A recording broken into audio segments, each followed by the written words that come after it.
Fridays hold a profound significance in both Judaism and Islam, marking a time for spiritual reflection and community gathering. For Jews, Friday ushers in the weekly observance of Shabbat, a day of rest and renewal. For Muslims, Friday is Jummah, a special day dedicated to congregational prayer and spiritual empowerment.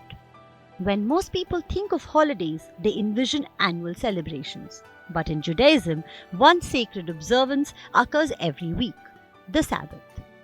Known in Hebrew as Shabbat and in Yiddish as Shabbos, it begins at sundown on Friday and concludes on Saturday evening with Havdalah, a ceremony that marks the transition from Shabbat to the regular week.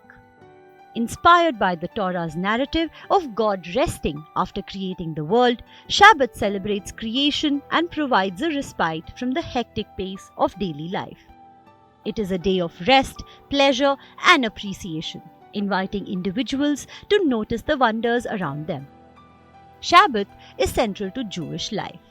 The prominent Jewish thinker Ahad Haham observed, "More than the Jewish people have kept the Sabbath has kept the Jewish people. It has served as a unifying force for Jews around the globe."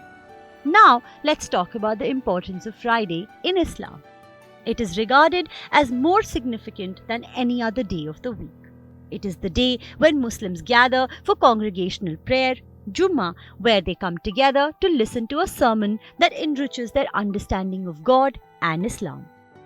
Designated by God as a blessed day, Friday possesses unique virtues that set it apart. A believer's life is inherently one of worship, and while worship can happen at any time, certain moments like Fridays hold special importance.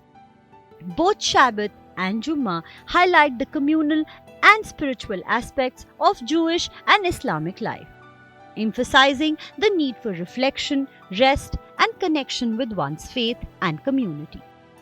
Bureau Report, India Today Global.